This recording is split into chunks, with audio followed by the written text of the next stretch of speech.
समान है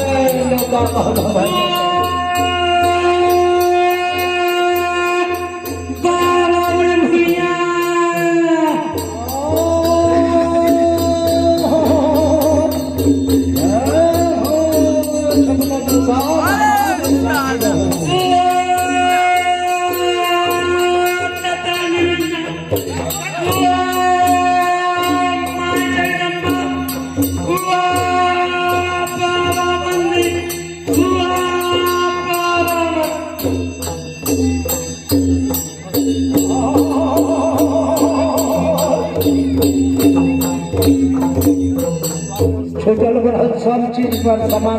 पंडित जी मिश्र जी के दान, पंडित जी मिश्र जी के दान। ओझा जी हाजिर हो, ओझा जी पूजा कराने वाला पंडित जी मिश्र जी के दान। ओझा जी नहीं छे तो अपना ही लोग होगा 200 देवे। पंडित जी, पंडित जी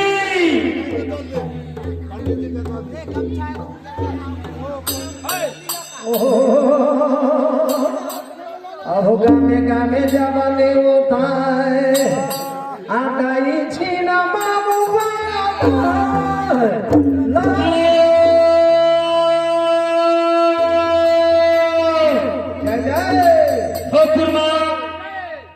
मैथिल ब्राह्मण पंडित जी मिश्र जी वैष्णव चाहिए।